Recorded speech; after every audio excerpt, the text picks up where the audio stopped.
발표를 시작하도록 하겠습니다. 안녕하세요. 저는 삼성전자에서 재직 중인 윤희성입니다. 오늘은 제팩 XR 살펴보기, XR 개발은 어떻게 이루어지는가 라는 주제로 인사를 드리게 되었습니다. 이번 세션에서는 제팩 라이브러리의 구조를 함께 살펴보며 XR 기능이 어떻게 가능해지는지 소개를 드리려고 합니다. 발표에 앞서서 제 소개를 드리면 저는 현재 MX 사업부에서 원UI 디자인 라이브러리 및 프레임워크를 개발하고 있습니다. 본격적으로 살펴보기 전에 안드로이드 XR이 생소하신 분들이 계실 것 같아 간단히 소개를 드리고 발표를 이어나가겠습니다. 삼성, 구글, 퀄컴은 프로젝트 무한이라는 이름 아래 새로운 안드로이드 기반의 XR 디바이스를 개발하고 있습니다. 이러한 흐름에 맞춰서 안드로이드 XR SDK의 첫 번째 프리뷰가 작년 12월에 공개되었고, 이어서 지난달 구글 I/O에서는 프리뷰 2가 소개되었습니다. 안드로이드 XR이 앞으로 어떤 XR 경험을 제공할 수 있는지 기본 개념을 간단히 살펴보면서 알아보도록 하겠습니다. 안드로이드 XR에는 홈스페이스 모드와 풀스페이스 모드 두 가지 모드가 존재합니다. 홈스페이스 모드는 하나의 앱이 하나의 윈도우 형태로 표현되며 사용자가 자유롭게 위치를 옮길 수 있는 모드입니다. 여러 앱이 동시에 공존하는 환경이기 때문에 각 앱은 자신의 윈도우 영역을 넘어 XR 경험을 제공하는 데에는 제한이 따릅니다. 그래서 보다 집중도 높은 XR 경험을 위해 안드로이드 XR에서는 풀스페이스 모드를 제공하고 있습니다. 앱이 풀스페이스 모드에 진입하면 나머지 앱들은 모두 사라지고 사용자는 오직 하나의 앱에 온전히 집중할 수 있는 환경이 만들어집니다. 이 모드에서는 훨씬 더 몰입감 있는 XR 경험을 제공할 수 있게 됩니다. 풀스페이스 모드에서는 스카이박스를 통해 하늘의 모습을 바꾸고 지오메트리를 활용해 사용자가 있는 환경을 변경할 수 있습니다. 이와 더불어 패스스루 기능을 통해 가상현실과 실제 환경이 보여지는 비율을 조절할 수 있습니다. 또한 180도 비디오나 360도 비디오와 같이 몰입형 컨텐츠를 효과적으로 제공할 수 있습니다. 이 외에도 안드로이드 XR은 2D 패널을 3D 공간에 띄우는 기능, 3D 오브젝트를 생성하고 상호작용하는 기능 등 다양한 XR 기능들을 제공하고 있습니다. 보다 자세한 정보는 구글 I/O 영상이나 공식 문서에 소개되고 있습니다. 만약 발표를 듣고 안드로이드 XR에 대한 관심이 생겼다면 구글 I/O 영상을 찾아보시는 것을 적극 추천드립니다. 이러한 XR 기능들을 제공하기 위해 나온 것이 제팩 XR 라이브러리입니다. 하지만 단순히 라이브러리를 추가하는 것만으로 XR 기능을 제공할 수 있게 되는 걸까요? 이번 세션에서는 제팩 XR이 어떻게 XR 기능들을 개발할 수 있게 만들어주는지 그 구조와 동작 방식을 함께 살펴보며 개발자로서의 인사이트를 얻어가고자 합니다. 이번 세션은 다음과 같은 순으로 진행하려고 합니다. 먼저 익스텐션스 구조, 신코, XR 컴포즈 순으로 진행하겠습니다. 먼저 소개드릴 주제는 바로 익스텐션스 구조입니다. 익스텐션스 구조는 사실 제팩 XR 라이브러리의 일부는 아니지만 제팩 XR 라이브러리의 핵심이 되는 주요 개념이기 때문에 먼저 살펴보고자 합니다. 익스텐션 구조를 이해하려면 컴파일 타임과 런타임의 명확한 이해가 필요합니다. 따라서 안드로이드 SDK와 안드로이드 라이브러리를 살펴보는 것으로 시작하겠습니다. 안드로이드 파트너사는 안드로이드 SDK를 기반으로 시스템 이미지를 제작합니다. 즉 안드로이드 SDK는 표준 가이드 역할을 하며 각 파트너사는 이를 준수하는 범위 안에서 자신만의 시스템 이미지를 구성하게 됩니다. 컴파일 SDK는 앱을 빌드할 때 어떤 안드로이드 API 버전을 기준으로 컴파일할 것인지 지정하는 항목입니다. 다시 말해 개발 중 참조할 수 있는 최대 API 레벨을 의미합니다. 이는 실제 런타임에는 영향을 주지 않고 컴파일 SDK로 사용되는 안드로이드 SDK는 구글에서 제공하는 순정 SDK로 개발 환경인 데스크탑에 설치되어 컴파일 시에만 참조됩니다. 즉, 이 컴파일 SDK는 앱을 빌드할 때만 사용되며 산출물인 어플리케이션을 만들 때는 포함되지 않습니다. 반면 민 SDK는 디바이스의 안드로이드 버전과 직접 관련되며 앱이 실행되기 위해 필요한 최소한의 런타임 환경을 정해야 합니다. 즉, 앱이 실행될 수 있는 최저 SDK 버전을 의미하며 이는 런타임에서의 제약 조건이라고 볼 수 있습니다. 안드로이드 라이브러리는 자바 라이브러리를 기반으로 안드로이드 앱 개발에 필요한 리소스 파일이나 매니페스트 등의 구성 요소들을 함께 포함한 형태로 제공됩니다. 개발자가 작성한 소스 코드와 리소스뿐만 아니라 참조된 라이브러리에 클래스, 리소스, 매니페스트, 프로가드 등 구성 요소가 함께 병합되어 최종 어플리케이션이 만들어지게 됩니다. 이번에는 안드로이드 SDK와 안드로이드 라이브러리가 앱 빌드 과정에서 어떻게 통합되고 어떤 방식으로 동작하는지 한번 살펴보겠습니다. 안드로이드 라이브러리도 마찬가지로 안드로이드 SDK를 참조하여 컴파일됩니다. 다만 안드로이드 SDK API는 라이브러리의 클래스 파일에는 포함되지 않습니다. 따라서 개발자가 작성한 소스 코드를 컴파일하면 라이브러리의 클래스 파일과 함께 병합됩니다.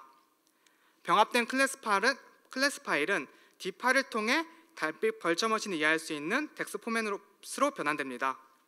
이후 알파를 통해 난독화, 최적화, 코드 제거 등이 수행되고 최종적으로 어플리케이션에 포함된 덱스 파일이 완성됩니다. 앱이 실행 중일 때 라이브러리 API가 호출되는 경우 APK 내부에 포함된 덱스를 참조하여 동작하게 됩니다. 하지만 앱이나 라이브러리에서 안드로이드 SDK API를 호출하는 경우 APK 내부에서는 찾을 수 없으며 디바이스에 탑재된 프레임워크의 덱스 파일을 참조하여 동작하게 됩니다. 이번에는 익스텐션 구조가 등장하게 된 배경을 간략히 소개드리려고 합니다. 안드로이드는 폴더블, 와치, 그리고 XR 디바이스까지 점점 더 다양한 형태로 발전하고 있습니다. 이러한 디바이스들은 각기 다른 특징과 요구사항을 가지고 있기 때문에 이를 지원하려면 디바이스별로 특화된 기능을 제공할 필요가 있습니다. 하지만 만약 SDK를 디바이스마다 따로 분리하게 되면 AOSP 프로젝트가 파편화되고 결과적으로 개발과 유지 보수가 매우 어려운 구조가 됩니다. 따라서 안드로이드 SDK는 가능한 단일 SDK를 유지하면서 다양한 디바이스의 요구사항을 포괄할 수 있는 구조가 필요했습니다. 이러한 문제를 해결하기 위해 기존 단말의 특화 기능을 시스템 라이브러리 형태로 제공하고 기존 안드로이드 SDK를 유지할 수 있도록 설계된 것이 바로 익스텐션스 구조입니다. 익스텐션스 구조의 기반이 되는 핵심 요소는 uses 라이브러리 태그입니다. 이 태그는 매니페스트에 정의할 수 있으며 앱이 런타임의 시스템에 포함된 라이브러리를 참조할 수 있도록 도와줍니다. 익스텐션스 구조는 이 uses 라이브러리 태그를 활용해 동일한 심볼에 대해 컴파일 타임과 런타임에 서로 다른 라이브러리를 사용할 수 있도록 고안된 구조입니다. 이를 위해서 시스템 라이브러리와 동일한 심볼을 갖는 스톰 라이브러리를 생성해야 합니다. 이 스톰 라이브러리는 시스템 라이브러리와 동일한 API 시그니처를 제공하지만 내부 구현은 투두나 런타임 익셉션 등으로 되어 있어 실제 실행이 되면 에러가 발생되도록 설계되어 있습니다. 다시 말해 스톰 라이브러리는 오로지 컴파일만을 위한 라이브러리입니다.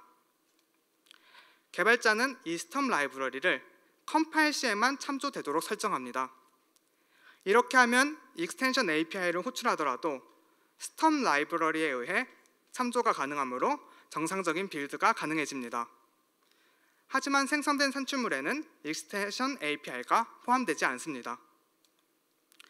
따라서 런타임에 익스텐션 API 호출이 발생하면 앱은 해당 심볼을 찾을 수 없습니다.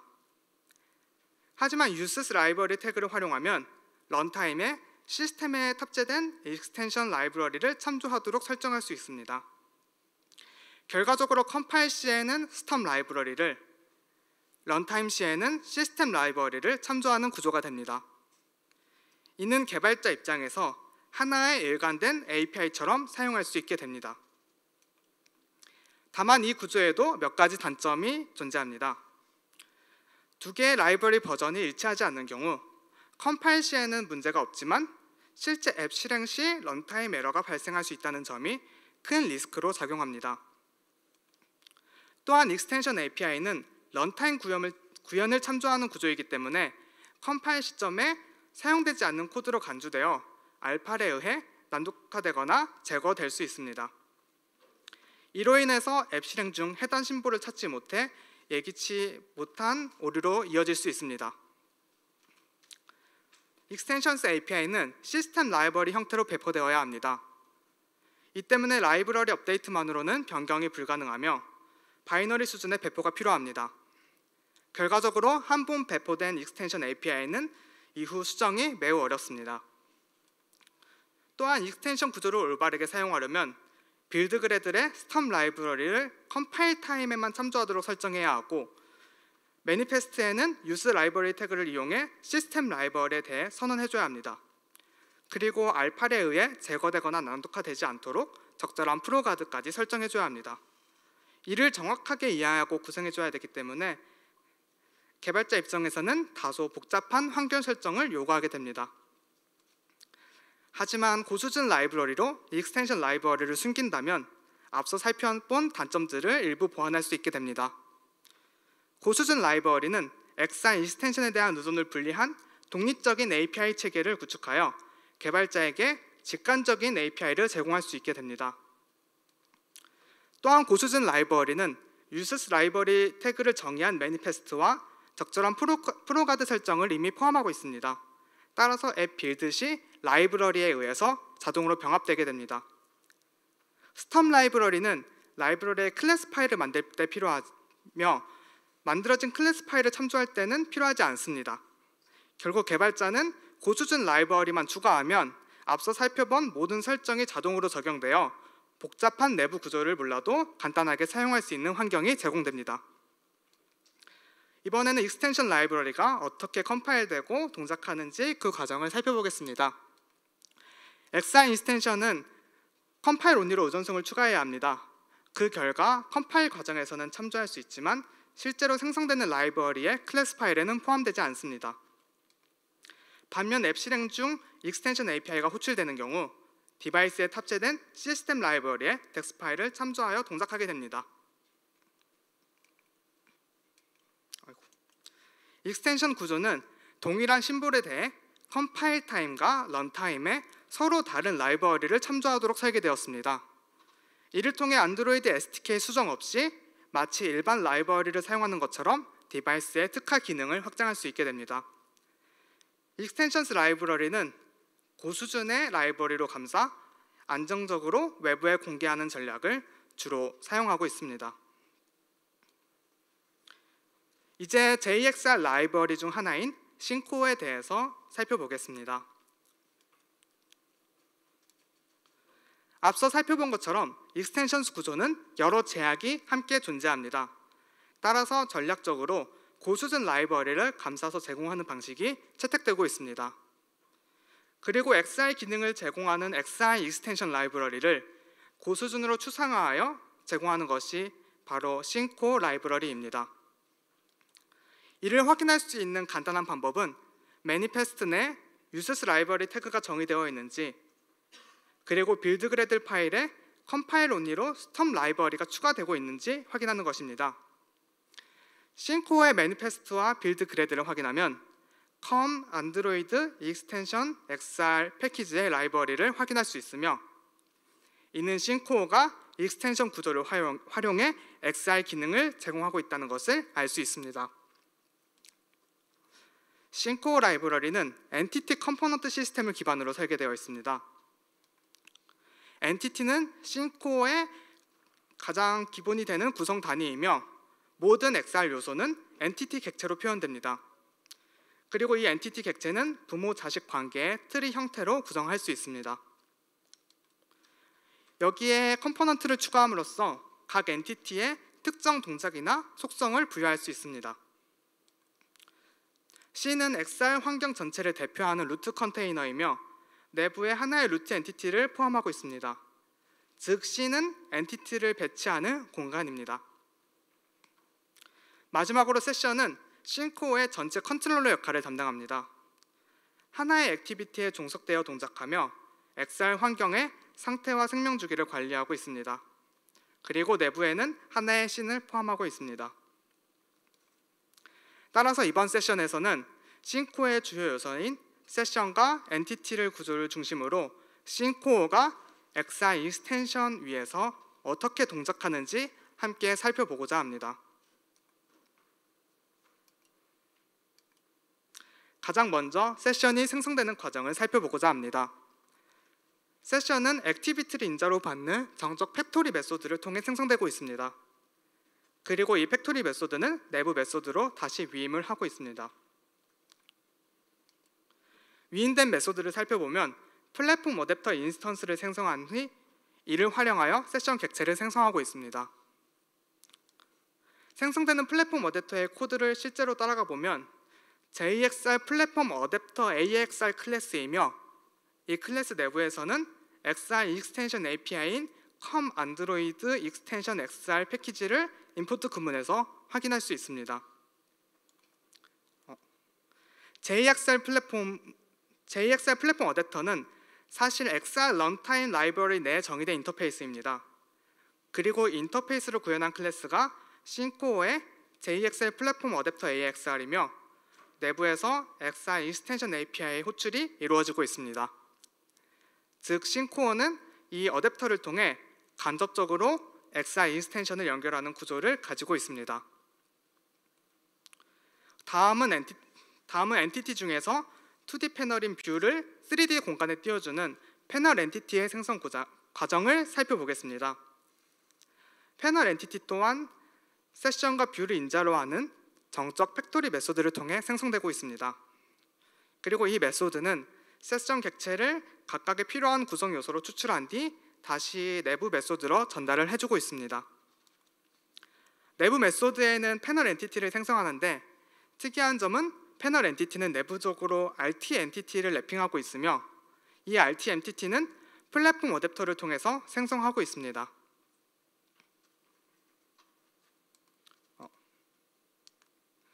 플랫폼 어댑터의 생성 함수를 따라가 보면 XR 익스텐션의 API인 노드 인스턴스를 생성하고 이 XR 익스텐션과 노드를 이용하여 플랫폼 엔티티 인플 객체를 생성하고 있습니다. 씬코어 엔티티는 플랫폼 종속 없이 추상화된 엔티티와 플랫폼 종속을 가지고 있는 엔티티 인플로 분류할 수 있습니다.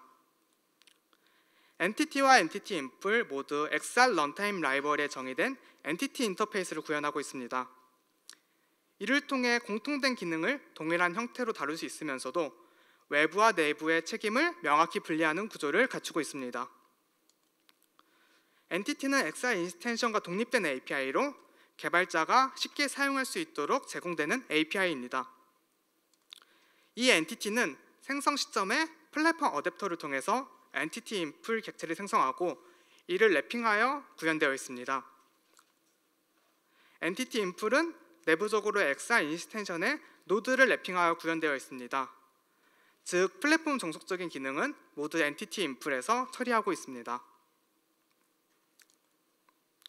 엔티티 인플의 API를 조금 더 살펴보면 안드로이드 XR 엔티티 클래스에서는 setScale 메소드가 정의되어 있으며 크기를 변경하기 위해서 노드 트랜잭션 객체를 생성하고 스케일 값을 조정하여 어플라이를 해주고 있습니다. 이와 유사하게 setPos 메소드 또한 노드 트랜잭션을 생성하여 위치 정보와 회전 정보인 포지션과 오리엔테이션을 지정하고 어플라이를 호출해주고 있습니다. XR 익스텐션에서 모든 XR 요소는 단일 노드 클래스로 표현됩니다.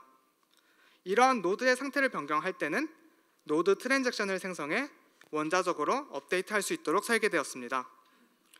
이처럼 XR 익스텐션은 최소한의 클래스 세트로 구성하여 API 변경을 최소화하려는 설계 철학을 따르고 있습니다. 반면 씬코어는 상속 구조를 통해 책임을 분리한 다수의 엔티티를 제공하고 있습니다. 결과적으로 씬코어 엔티티는 익스텐션 API를 객체 지향 방식으로 변환하여 개발자에게 더 직관적이고 사용하기 쉬운 구조를 제공하고 있습니다. 지금까지 살펴본 씬코어의 동작을 다시 한번 살펴보겠습니다. 싱코어에서 엔티티는 엔티티와 엔티티 인풀로 분리되어 설계되어 있습니다.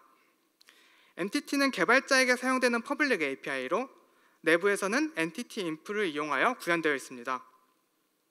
엔티티 인풀은 실제로 XR 인스텐션의 노드 객체를 소유하여 구성되며 이를 이용하여 플랫폼에 종속된 기능들을 제공하고 있습니다. 엔티티의 상태 업데이트가 필요한 경우 노드 인스턴스를 업데이트하는 것이 아닌 내부적으로 노드 트랜잭션을 생성하여 원자적으로 변경하는 방식으로 처리되고 있습니다. 그리고 플랫폼 종속적인 기능은 플랫폼 어댑터를 통해 분리되어 있으며 싱코어는 이 어댑터를 통해 엔티티를 생성하고 익스텐션에 대한 직접적인 접근을 외부로부터 감추고 있습니다. 결과적으로 개발자는 싱코어를 통해서 XR 인스텐션에 대한 이해 없이도 직관적인 API로 개발을 할 수 있게 됩니다. 싱코어는 엔티티를 통해 객체 지향 방식의 고수준 API를 제공합니다.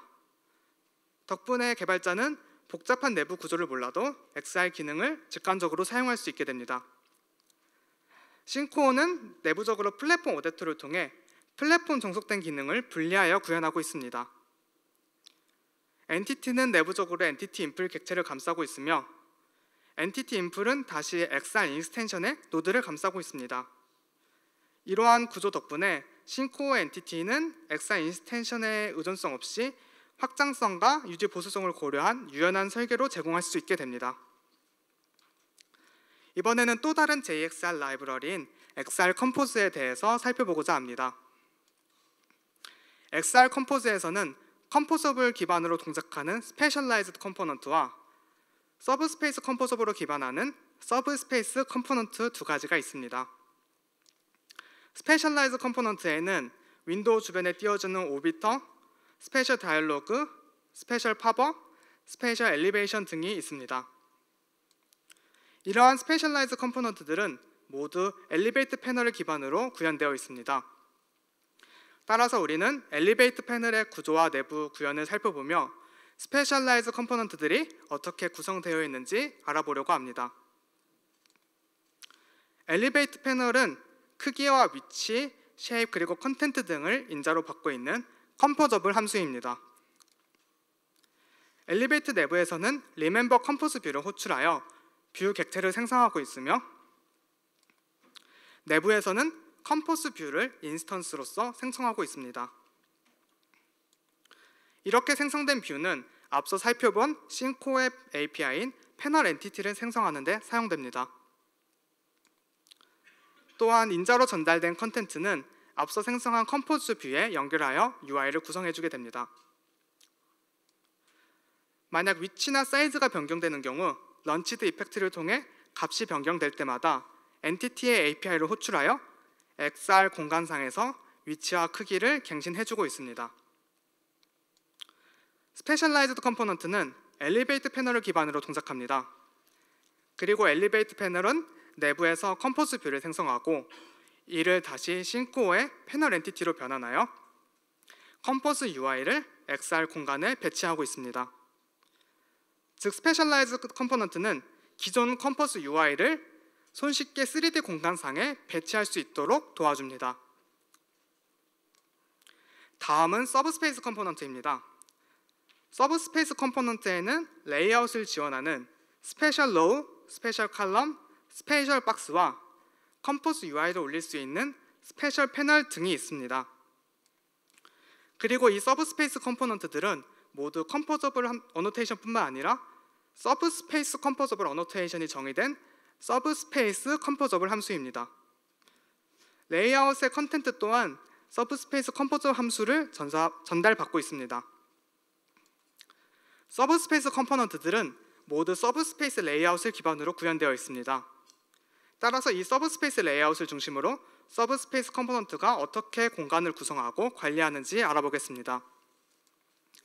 서브스페이스는 컨텐트와 서브스페이스 모디파이어 그리고 코어 엔티티 등을 인자로 받고 있습니다.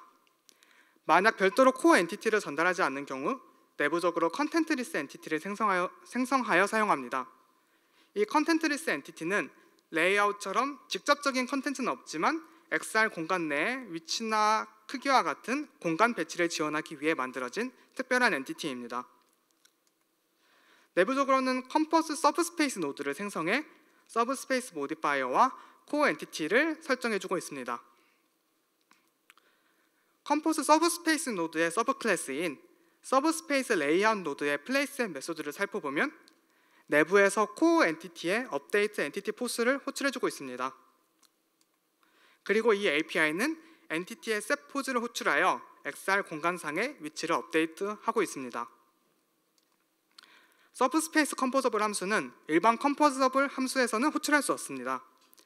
이를 위해서 별도의 진입점이 필요하며 첫 번째 진입점이 바로 서브스페이스 컴포저블 함수입니다. 서브스페이스 컴포저블 함수는 일반 컴포저블 함수이지만 인자로 받는 컨텐트는 서브스페이스 컴포저블 함수를 인자로 받고 있습니다. 따라서 개발자는 일반 컴포즈 환경에서 자연스럽게 서브스페이스 컴포저블 함수를 호출할 수 있게 됩니다. 내부 구현을 살펴보면 중접된 경우가 아니라면 서브스페이스는 어플리케이션 서브스페이스로 위임되어 처리하고 있습니다. 어플리케이션 서브스페이스는 내부에서 스페셜 컴포즈 씬이라는 객체를 생성하고 이를 이용하여 컴포저블 함수를 연결해주고 있습니다. 두 번째 진입점은 액티비티의 확장 함수인 set subspace content입니다. 내부적으로는 get or create special scene for activity를 호출하여 씬 객체를 가져오고 마찬가지로 set content를 호출해주고 있습니다. 이 메소드 역시 스페셜 컴포즈 씬을 생성하여 사용하고 있습니다. 서브스페이스 컴포저블 함수와 set subspace content 모두 내부적으로 스페셜 컴포즈 씬을 생성하여 서브스페이스 컴포저블 함수를 호출할 수 있는 진입점 역할을 수행하고 있습니다. 지금까지 살펴본 내용을 보면 서브스페이스의 개념은 기존 컴포즈와 유사하게 설계되어 있다는 것을 알 수 있습니다. 실제로 서브스페이스 컴포저블은 컴포저블 랩핑한 형태로 구현되어 있습니다. 그리고 기존 컴포즈 UI 노드가 아닌 서브스페이스 노드를 새롭게 정의하여 컴포스 UI 노드와 씬코어의 엔티티를 연결하여 XR 공간상에서 레이아웃을 지원하고 있습니다. 다음은 스페셜 패널 중 하나인 2D 패널을 띄워주는 스페셜 패널의 내부 구현도 조금 살펴보겠습니다. 함수 내부에서는 컴포즈 뷰를 생성하고 있고 코어 엔티티로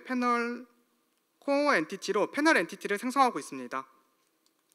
스페셜 패널은 컨텐트를 그리기 위해 패널 엔티티와 컴포즈 뷰를 만들고 있습니다.